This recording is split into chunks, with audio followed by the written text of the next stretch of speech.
Hi all.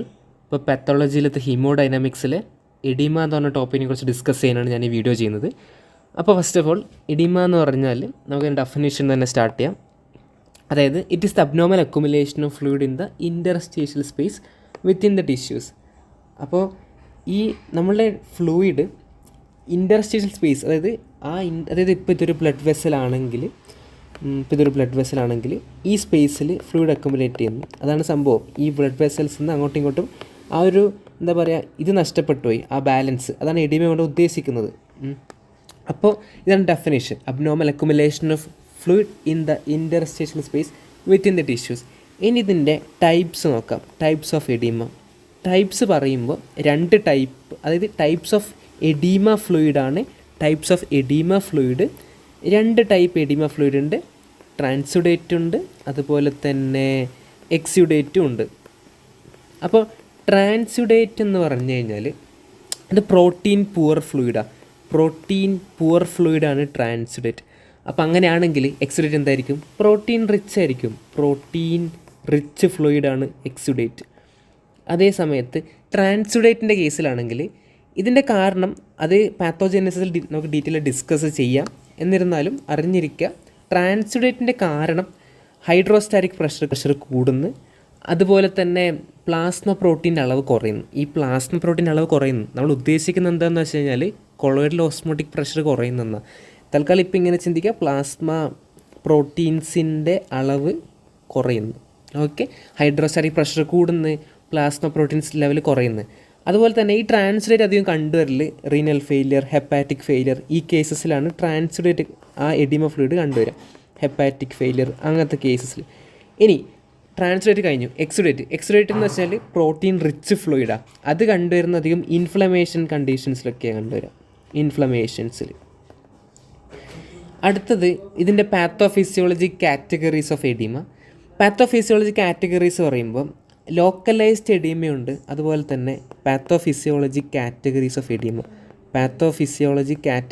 Oedema പറയുമ്പോൾ generalised എഡിമയുണ്ട്, അതുപോലെ തന്നെ ലോക്കലൈസ്ഡ് എഡിമയുണ്ട്.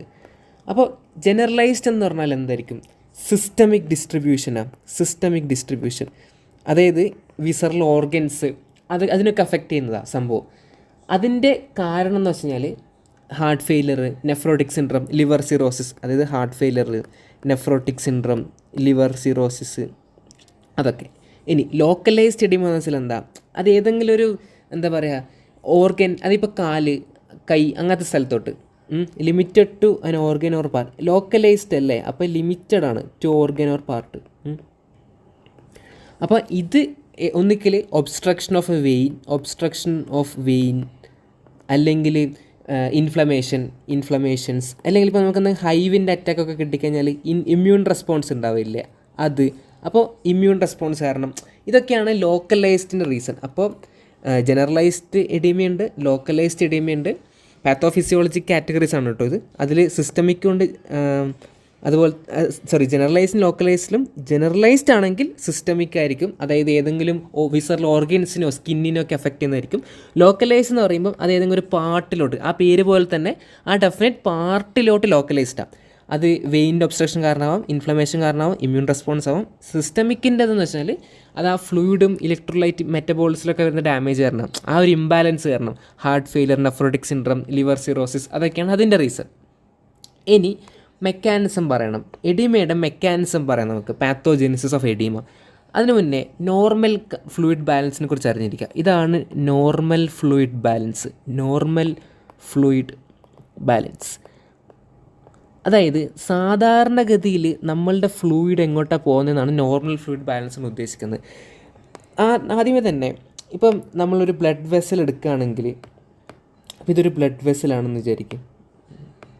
അപ്പോൾ ഈ ബ്ലഡ് വെസലിൻ്റെ കേസിൽ ഒരു പ്രഷർ ഉണ്ടാവും. ആ പ്രഷർ കാരണം ഇങ്ങോട്ട് പോവും. ആ പ്രഷറായിരിക്കും ഫ്ലൂയിഡ് പുറത്തോട്ട് സഹായിക്കുന്നത്. അതുപോലെ തന്നെ വേറൊരു പ്രഷർ ഉണ്ടാവും. ആ പ്രഷറായിരിക്കും ചിലപ്പോൾ ഇതിനകത്തോട്ട് കൊണ്ടുപോകാൻ സഹായിക്കുന്നത്. അതായത് ചില പ്രഷർ ഈ ഡയഗ്രാം കാണിച്ച പോലെ, ഒരു പ്രഷർ ഇതിനകത്തെ ഫ്ലൂയിഡിനെ പുറത്തോട്ട് കൊണ്ടുപോകാനും മറ്റൊരു പ്രഷർ പുറത്തത്തെ ഫ്ലൂയിഡിനെ അകത്തോട്ട് കൊണ്ടുവരാനും സഹായിക്കുന്നുണ്ട്. ആദ്യമേ തന്നെ മനസ്സിലാക്കുക, ഇപ്പം ആർട്ടീരിയോളർ എൻഡിൽ നിന്നാണ് സംഭവം എന്താ പറയുക പുറത്തോട്ട് പോവുക, ആർട്ടീരിയോളിൽ നിന്ന്. അതുപോലെ തന്നെ വിന്യോളിൽ നിന്നാണ് സംഭവം അകത്തോട്ട് കയറുക. ഇപ്പോൾ ഇതൊരു വെയിനാണെങ്കിൽ ഇതിലൂടെ അകത്തോട്ട് കയറുക, ആർട്ടീരിയോളിൽ നിന്ന് പുറത്തോട്ട് പോവുക.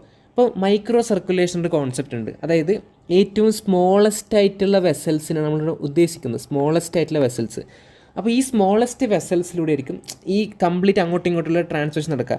അപ്പോൾ ഇവിടെ സ്റ്റാർലിംഗ് ഫോഴ്സിൻ്റെ കോൺസെപ്റ്റ് വരുന്നുണ്ട്. അതായത് ഫിൽട്രേഷൻ നടക്കുമ്പോൾ നെറ്റ് ഫിൽട്രേഷൻ എന്ന് വെച്ചാൽ എന്താ, ഏതൊക്കെ ഫോഴ്സാണോ ഒപ്പോസ് ചെയ്യുന്നത് മൈനസ് ഏതൊക്കെ ഫോഴ്സസ് ആണോ ഇതിനെ സപ്പോർട്ട് ചെയ്യുന്നത്. അതായത് ഈ ഇതിനകത്തുനിന്ന് ഫ്ലൂയിഡിനെ പുറത്തോട്ട് കൊണ്ടുപോകാൻ സഹായിക്കുന്ന ഫോഴ്സസ് മൈനസ് ഇതിനെ പുറത്തുനിന്ന് അകത്തോട്ട് ഫ്ലൂയിഡിനെ കൊണ്ടുവരാൻ സഹായിക്കുന്ന ഫോഴ്സസ്. അതാണ് നെറ്റ് ഫിൽട്രേഷൻ. അത് ജസ്റ്റ് അറിഞ്ഞിരിക്കാം, ഒരു കോൺസെപ്റ്റ് ഉണ്ട്. നെറ്റ് ഫിൽട്രേഷൻ എന്ന് വെച്ച് കഴിഞ്ഞാൽ which ever the forces that favour filtration minus the forces that oppose filtration, അങ്ങനെ പറയാറ്. ഫിൽട്രേഷൻ ഫേവർ ചെയ്യുന്ന ആൾക്കാർ മൈനസ് ഫിൽട്രേഷൻ ഒപ്പോസ് ചെയ്യുന്ന ആൾക്കാർ, അതാണ് നെറ്റ് ഫിൽട്രേഷൻ. അപ്പം ഞാൻ പറഞ്ഞു വരുന്നത് നോർമൽ മെക്കാനിസം അറിഞ്ഞിരിക്കുക. അതായത് ഒരു പ്രഷർ കാരണം പുറത്തോട്ട് പോവും, അതിനാണ് നമ്മൾ ഹൈഡ്രോസ്റ്റാറ്റിക് പ്രഷർ എന്ന് വിളിക്കുക. അതുപോലെ തന്നെ വേറൊരു പ്രഷർ കാരണം പുറത്തുനിന്ന് അകത്തോട്ട് വരും, ഇതിനാണ് ഇൻക്രീസ്ഡ്, ഇതാണ് പ്ലാസ്മ കൊളോയിഡ് ഓസ്മോട്ടിക് പ്രഷർ. അപ്പോൾ 2 പ്രഷറിനെ കുറിച്ച് ഡീറ്റെയിൽ ആയിട്ട് അറിഞ്ഞാൽ മതി. 4 പ്രഷറുണ്ട്, പക്ഷേ ഇതിൽ 2 ഏറ്റവും ഇമ്പോർട്ടൻറ്റ്, ഹൈഡ്രോസ്റ്റാറ്റിക് പ്രഷറും കൊളോയിഡൽ ഓസ്മോട്ടിക് പ്രഷറും, പ്ലാസ്മ കൊളോയിഡൽ ഓസ്മോട്ടിക് പ്രഷറും ഹൈഡ്രോസ്റ്റാറ്റിക് പ്രഷറും. അപ്പോൾ ഈ 2 പേരാണ് നോർമൽ ഫ്ലൂയിഡ് ബാലൻസ് മെയിൻറ്റെയിൻ ചെയ്യുന്നത്. അങ്ങനെയാണെങ്കിൽ ഇതിൽ വരുന്ന ഒരു പ്രശ്നം, അത് കാരണമാണ് എഡീമ ഉണ്ടാക്കുന്നത്, അല്ലേ? അതാണ് ഇവിടെ പറഞ്ഞിരിക്കുന്നത്.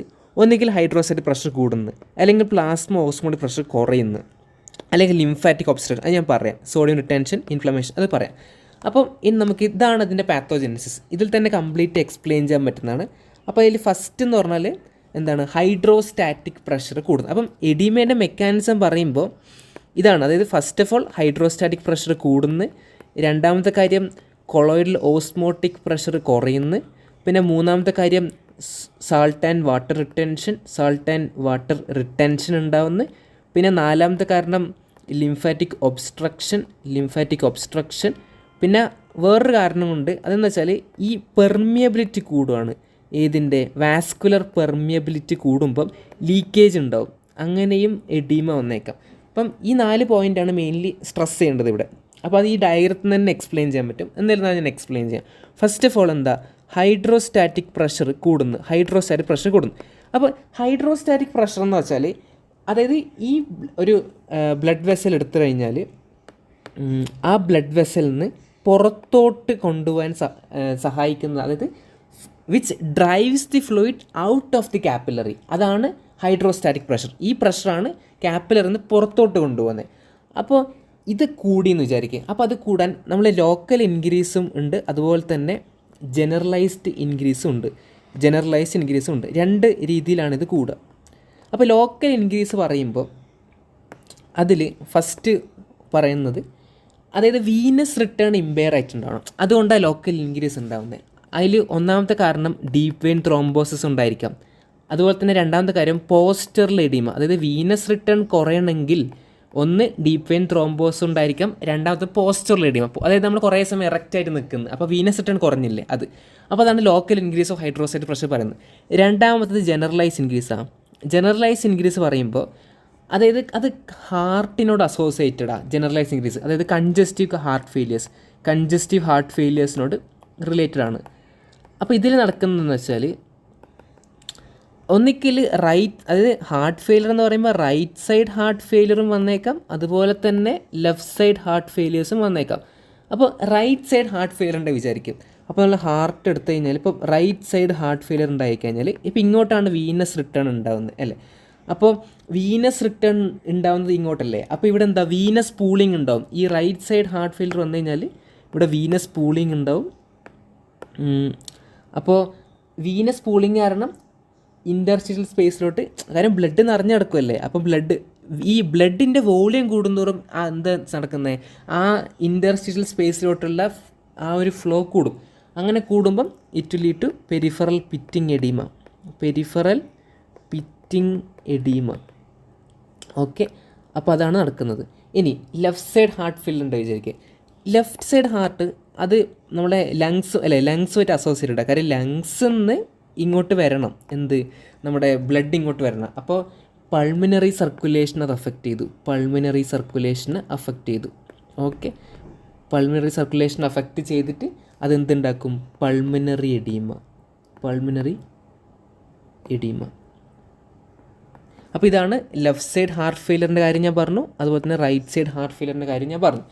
അപ്പോൾ ഇതാണ് ഫസ്റ്റ് ആയിട്ടുള്ള കാരണം. എങ്ങനെയാണ് ഹൈഡ്രോസ്റ്റാറ്റിക് പ്രഷർ കൂടുന്നത് എഡീമയിലോട്ട് കാരണമാകുന്നത്.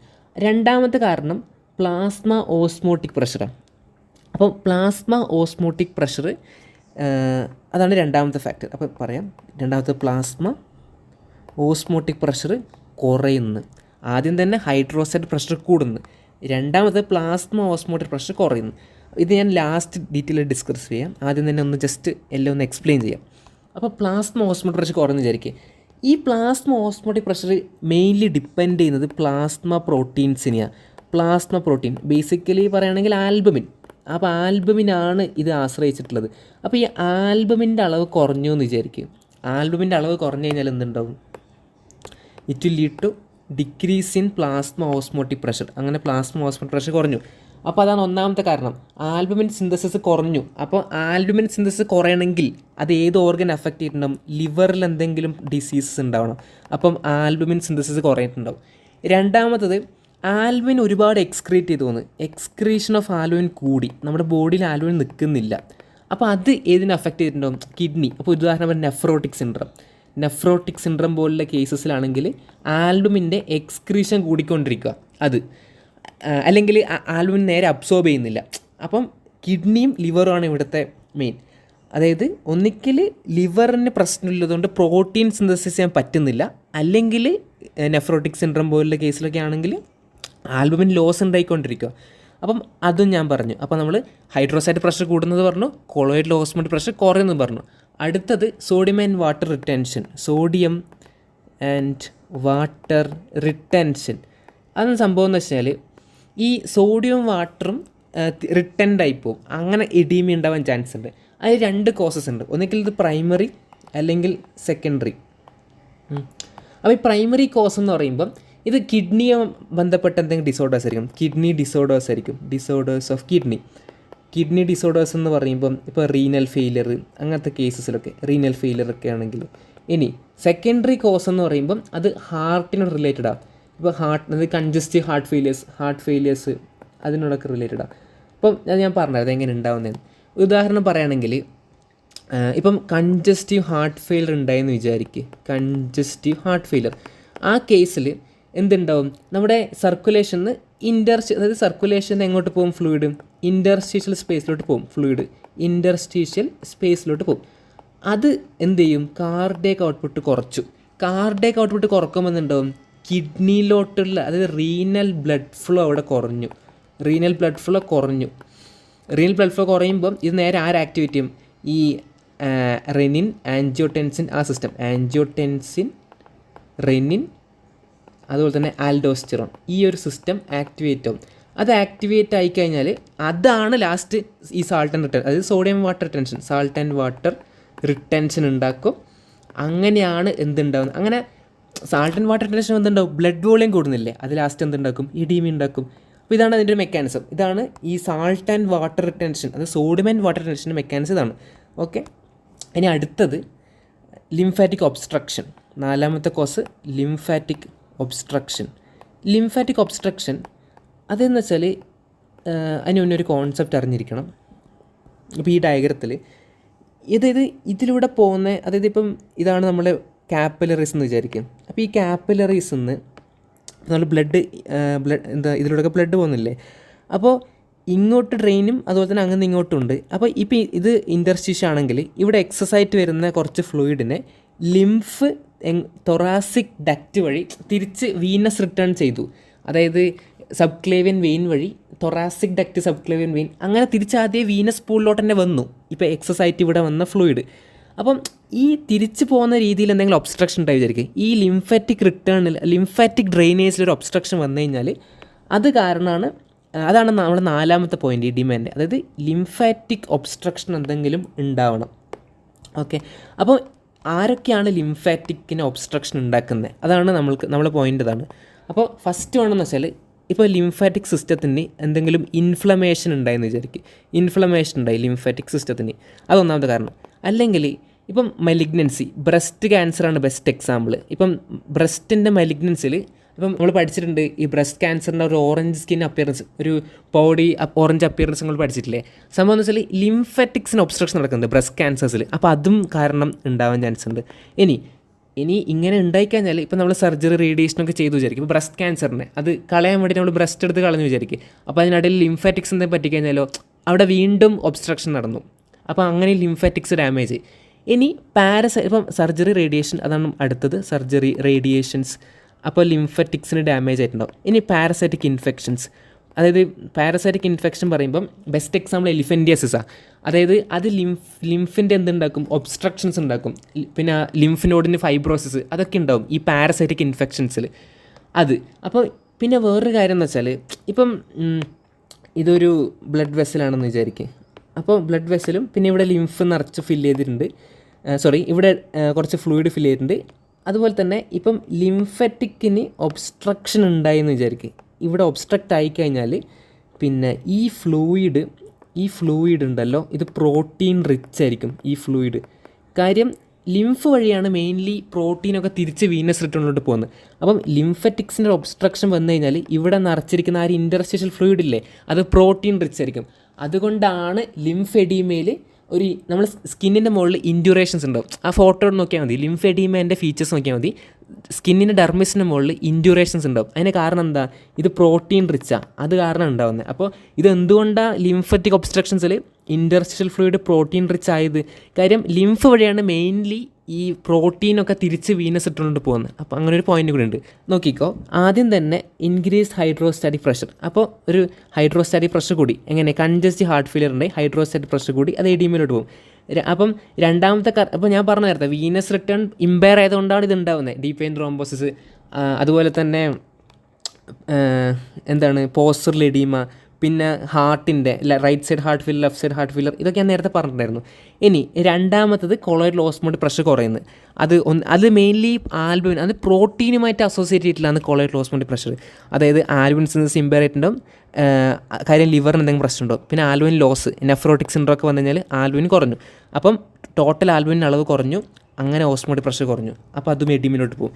അപ്പോൾ നേരത്തെ ഞാൻ പറഞ്ഞ പോലെ തന്നെ മൂന്നാമത്തെ സോഡിയം വാട്ടർ ടെൻഷൻ അല്ലേ. അപ്പോൾ അത് ഞാൻ പ്രൈമറി സെക്കൻഡറി ആയിട്ട് പറഞ്ഞിട്ടായിരുന്നു. ഇപ്പം ഹാർട്ട് ഫെയിലർ ഒക്കെ ആണെങ്കിൽ റീനൽ ബ്ലഡ് ഫ്ലോ കുറഞ്ഞു, അപ്പോൾ റെനിൻ ആൻജിയോടെൻസിൻ സിസ്റ്റം ആക്ടിവേറ്റ് ആവും, സോഡിയം വാട്ടർ ടെൻഷൻ. അതുപോലെ തന്നെ കിഡ്നി ഫെയിലർ ആണെങ്കിൽ അതും സോഡിയം വാട്ടർ ടെൻഷൻ ഉണ്ടാക്കും.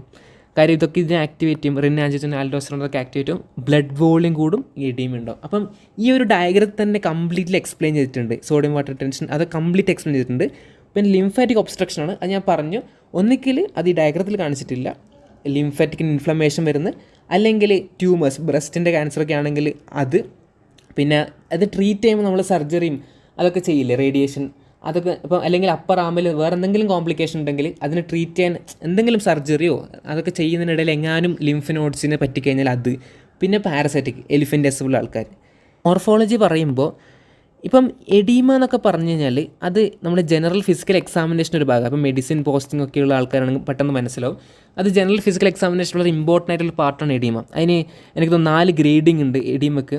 അതായത് നമ്മളിപ്പം 2 മില്ലിമീറ്റർ, 4 മില്ലിമീറ്റർ, 6 മില്ലിമീറ്റർ, അങ്ങനെ. അത് ലിംസിലൊക്കെയാണ് അത് ജനറലൈസ്ഡ് എഡീമ എന്നൊരു സംഭവമുണ്ട്. ജനറലൈസ്ഡ് എഡീമ എന്ന് പറഞ്ഞാൽ സബ്ക്യൂട്ടീനിയസ് സെമി ജനറലൈസ്ഡ് എഡീമ. ഇതിൽ കാലിലും ഒക്കെയാണ് അതായത് മീഡിയൽ മാലുവലസിൻ്റെ മുകളിലായിട്ട് നമ്മളിത് നോക്കൽ. അപ്പം ഇതിൻ്റെ ഗ്രേഡ് എന്ന് പറയുമ്പം ഇപ്പോൾ ഒരു 2 സെക്കൻഡ്, 15 സെക്കൻഡ്, 30 സെക്കൻഡ്, 1 മിനിറ്റ്, അങ്ങനെ നമ്മൾ ഇത്രയും സമയം ഇങ്ങനെ പ്രസ് ചെയ്ത് പിടിച്ചിട്ട് റിലീസ് ചെയ്ത് കഴിഞ്ഞാൽ ആ ഡിപ്രഷൻ പോകുന്ന ടൈമൊക്കെ നോക്കി നമ്മൾ എഡീമേനെ ഗ്രേഡ് ചെയ്യാറുണ്ട്. ചുരുക്കത്തിൽ പറഞ്ഞാൽ ജനറൽ ഫിസിക്കൽ എക്സാമിനേഷൻ വളരെ ഇമ്പോർട്ടൻ്റ് ആയിട്ടൊരു ഫാക്ടറാണ് എഡീമ. അതായത് ഇത് നമുക്ക് ഗ്രോസ് എക്സാമിനേഷൻ തന്നെ എഡീമ കാണാൻ പറ്റും. പിന്നെ അതുപോലെ തന്നെ പൾമിനറി എഡീമേനെ കുറിച്ച് പറയുകയാണെങ്കിൽ അതിൻ്റെ ഗ്രോസിൽ ഇപ്പം എഡീമയാണ് സംഭവം. അപ്പോൾ എന്താ ഉണ്ടാവുക, ലങ്സിൻ്റെ വെയിറ്റ് കൂടും. വെയിറ്റ് ഒരു 3-4 ടൈംസ് കൂടും, 2-3 ടൈംസ് കൂടും. പിന്നെ അതുപോലെ തന്നെ ഇപ്പം ലങ്ങിൻ്റെ ഒരു കട്ട് സെക്ഷൻ എടുത്ത് വിചാരിക്കും. കട്ട് സെക്ഷൻ എടുത്ത് കഴിഞ്ഞാൽ അവിടെ എന്തുണ്ടാവും, ബ്ലഡ് ടിൻസ്ഡ് ഫ്ലൂയിഡ് ഉണ്ടാവും. ബ്ലഡ് ടിൻസ്ഡ് ഫ്ലൂയിഡ് കാണും. ഓക്കെ. പിന്നെ അതുപോലെ തന്നെ മൈക്രോസ്കോപ്പിയിൽ പറയുമ്പോൾ ഈ ആൽവിയോളയില്ലേ, ആൽവിയോളർ സെപ്റ്റേൻ്റെ അടുത്ത് ആ കാപ്പിലറീസിനൊക്കെയായിരിക്കും ഈ ഫ്ലൂയിഡ് നിറഞ്ഞിട്ടുണ്ടാവുക. ആൽവിയോളർ സെപ്റ്റേനകത്ത് ആ കാപ്പിലറീസിന് ചുറ്റുമായിരിക്കും ഈ ഫ്ലൂയിഡ് ഉണ്ടാവുക. അതിനകത്ത് ഇതിങ്ങനെ ഉള്ളത് കാരണം O2ൻ്റെ ഡിഫ്യൂഷൻ കുറക്കും, ഓക്സിജൻ ഡിഫ്യൂഷൻ കുറക്കും. അതുപോലെ തന്നെ അവിടെ നല്ല ബാക്ടീരിയൽ ഇൻഫെക്ഷൻ ഉണ്ടാവാൻ ചാൻസ് കൂടുതലാണ്. അപ്പോൾ ഇതാണ് അതിൻ്റെ മോർഫോളജി പറയുന്നത്. ഇനി അടുത്തത് ഇതിൻ്റെ ക്ലിനിക്കലായിട്ടുള്ള കോൺസിക്വൻസസ് എന്താണെന്ന്, എഡീമ വന്നതിലുണ്ടാകുന്ന ക്ലിനിക്കൽ കോൺസിക്വൻസസ് ആണ് അടുത്തത്. ക്ലിനിക്കൽ കോൺസിക്വൻസസ് ഇതാണ് വളരെ ഇമ്പോർട്ടൻ്റ് ആണ്. കാര്യം എന്ന് വെച്ചാൽ കുറച്ച് ലൈഫ് ത്രെട്ടണിങ് ആണ്. എല്ലാ എഡീമയും ഒന്നല്ല, അതിൽ ഏറ്റവും ഇമ്പോർട്ടൻ്റ് സെറിബ്രൽ എഡീമയാണ്. ഇപ്പോൾ സെറിബ്രൽ എഡീമ ഒക്കെ വന്നു കഴിഞ്ഞാൽ അത് ലൈഫ് ത്രെട്ടണിങ് ആണ്. കാര്യം ഇപ്പം എന്ത് ചെയ്യുന്ന വെച്ചാൽ ബ്രെയിനിൻ്റെ അകത്ത് ഇപ്പോൾ സൾക്കായി കയറി സംഭവം എന്താ ഉണ്ടാകുന്ന വെച്ചാൽ ബ്രെയിൻ എക്സ്പാൻഡ് ചെയ്യും. ബ്രെയിൻ എക്സ്പാൻഡ് ചെയ്യുമ്പം നമ്മുടെ ഫൊറാമൻ മാഗ്നം വഴി അത് ഹെർണിയേറ്റ് ചെയ്തു പോകും. അത് താഴോട്ടിറങ്ങും. അപ്പോൾ ബ്രെയിൻ സ്റ്റെമ്മിൽ ഹെർണിയേറ്റ് ചെയ്യും. അപ്പം ബ്രെയിൻ സ്റ്റെമ്മിലെ കോമ്പോണൻസ് ഇല്ലേ അതിനൊക്കെ കംപ്രസ് ചെയ്യും. അതായത് കംപ്രസ് ചെയ്ത് കഴിഞ്ഞപ്പോൾ മെഡുലറി സെൻറ്റേഴ്സ്, പോണ്ടൈൻ സെൻറ്റേഴ്സ് അതിനൊക്കെ കംപ്രസ് ചെയ്യുമ്പോൾ എന്തുണ്ടാവും, അത് ലാസ്റ്റ് ഡെത്തിലോട്ടും ലീഡ് ചെയ്യും. അതുകൊണ്ടാണ് പറയുന്നത് ഇത് വളരെ കോംപ്ലിക്കേറ്റഡ് ഒരു കേസാണ്. ഇത് സെറിബ്രൽ എഡീമ അത് ലൈഫ് ത്രെട്ടണിങ് ആണ്. രണ്ടാമത്തെ മിക്സ് എഡീമ എന്ന് വെച്ചാൽ അറിയാമല്ലോ, നമ്മുടെ തൈറോയിഡിൻ്റെ അളവ് കുറയുന്നതാണ്. ഹൈപ്പോ തൈറോയിഡ്സ് ആണ് മിക്സ് എഡീമയിൽ തൈറോയിഡിൻ്റെ അളവ് കുറയുമ്പം നോൺ പിറ്റിംഗ് എഡീമ ആയിരിക്കും. സ്കിന്നിലും നമ്മുടെ ഫേസിലും വിസൽ ഓർഗൻസിലൊക്കെ ഉണ്ടാകുന്നതാണ് non pitting oedema. It is seen in hypo thyroidism. അടുത്തത് പാപ്പിൽ എഡീമ എന്ന് വെച്ച് കഴിഞ്ഞാൽ ഒപ്റ്റിക് നെർവിലുണ്ടാവുന്ന സ്വെല്ലിംഗ് ആണ്. ഒപ്റ്റിക് നെർവിന് ഹെഡിലുണ്ടാവുന്ന സ്വെല്ലിംഗ് ആണ്. അപ്പം അതെന്ന് വെച്ചാൽ ഒന്നിക്കൽ നമ്മുടെ സെറിബ്രോസ്പൈനൽ ഫ്ലൂയിഡില്ലേ അതിൻ്റെ പ്രഷർ കൂടുന്നു, അല്ലെങ്കിൽ നെർവിനെ കംപ്രസ് ചെയ്യുന്നു, ഏതെങ്കിലും ട്യൂമറോ അങ്ങനെ നെർവിനെ കംപ്രസ് ചെയ്യുന്നു. ഇതൊക്കെ കൊണ്ടാണ് പാപ്പിൽ എഡീമ ഉണ്ടാകുന്നത്. ഇനി അടുത്തതെന്ന് പറയുമ്പോൾ ജനറലൈസ്ഡ് എഡീമ എന്ന് വെച്ചാൽ നമുക്ക് ജനറലൈസ്ഡ് എഡീമ മെയിൻലി പറയുകയാണെങ്കിൽ ഒന്നിക്കൽ ഹാർട്ടിൻ്റെ കാർഡിയാക്ക് ഇൻഡിക്കേഷനാണ്, അല്ലെങ്കിൽ റീനൽ ഇൻഡിക്കേഷൻ ആയിരിക്കും. പിന്നെ ലിവർ പറയാൻ കാരണം വെച്ചാൽ ആ പ്രോട്ടീൻ സിന്തസിസ് ഇമ്പയർ ആവുന്നുണ്ട്, ആൽബുമിൻ്റെ കുറയുന്നുണ്ട്. അപ്പം ജനറലൈസ്ഡ് എഡീമ ഏതെങ്കിലും കാർഡിയാക് ഡിസീസോ റീനൽ ഡിസീസോ ഇതിൻ്റെയൊക്കെ ഒരു ഇൻഡിക്കേറ്റേഴ്സാണ് ബേസിക്കലി. അടുത്തത് പൾമിനറി എഡീമ പറയുമ്പോൾ ഞാൻ നേരത്തെ എക്സ്പ്ലെയിൻ ചെയ്തിരുന്നു. പൾമിനറി എഡീമ വരുമ്പോൾ എന്താ ഉണ്ടാകുന്നത്, നമ്മുടെ ലെഫ്റ്റ് ഹാർട്ട് ഫെയിലിയറിൻ്റെ ഇൻഡിക്കേഷനാണ്. കാര്യം പൾമിനറി സർക്കുലേഷനിലെ എഡീമ വരുന്നത്. അപ്പോൾ ലെഫ്റ്റ് വെൻട്രിക്കുലർ ഫെയിലിയറാണ് പൾമിനറി എഡീമയിൽ ഉണ്ടാകുന്നത്. അപ്പോൾ ഇതൊക്കെയാണ് അതിൻ്റെ ക്ലിനിക്കൽ കോൺസിക്വൻസസ്. അതിൽ ഏറ്റവും ഇമ്പോർട്ടൻ്റ് ആയിട്ടുള്ളത് സെറിബ്രൽ എഡീമയാണ്. കാര്യം ഇത് ലൈഫ് ത്രെട്ടണിങ് ആണ്. ഫൊറാമൻ മാഗ്നം വഴി ബ്രെയിൻ ഹെർണിയേറ്റ് ചെയ്ത് വന്നിട്ട് കംപ്രസ് ചെയ്ത് ഡെത്ത് സംഭവിച്ചേക്കാം ആ മെയിൻ സെൻറ്റേഴ്സും കംപ്രസ് ചെയ്ത് കഴിഞ്ഞിട്ട്. പിന്നെ മിക്സ് എഡീമ കാര്യം ഹൈപ്പോ തൈറോയിഡ്സ് ഉണ്ടായിക്കൊണ്ടിരിക്കുകയാണ്. പാപ്പിൽ എഡീമ അതെന്ന് വെച്ചാൽ നമ്മുടെ ഒപ്റ്റിക് നെർവ് ഹെഡിലുണ്ടാകുന്ന സ്വെല്ലിംഗ്. എഡീമ എന്ന് വെച്ചാൽ സ്വെല്ലിംഗ് ആണ് നോർമൽ, നമ്മൾ പറയുന്നത് എഡീമ എന്നൊക്കെ സ്വെല്ലിംഗ് ആണ് ബേസിക്കലി. ഇപ്പോൾ അത് CS പ്രഷർ കൂടുന്നത്, അല്ലെങ്കിൽ കംപ്രസ് ആവുന്നത്, എന്തെങ്കിലും മാലിഗ്നൻസി ഒക്കെ വന്ന് നിയോപ്ലാസ് അങ്ങനെ കംപ്രസ് ആവുന്നത്. പിന്നെ ജനറലൈസ്ഡ് എഡീമ എന്ന് വെച്ചാൽ കാർഡിയാക് അല്ലെങ്കിൽ റീനൽ ഡിസീസിൻ്റെ ഇൻഡിക്കേഷനാണ്. പൾമിനറി എഡീമ എന്ന് പറയുമ്പോൾ അത് ലെഫ്റ്റ് വെൻട്രിക്കുലർ ഫെയിലിയറിൻ്റെ ഇൻഡിക്കേഷനാണ്. അപ്പോൾ ഇത്രയാണ് എഡീമേനെക്കുറിച്ച് ഡിസ്ക്രൈബ് ചെയ്യാനുള്ളത്.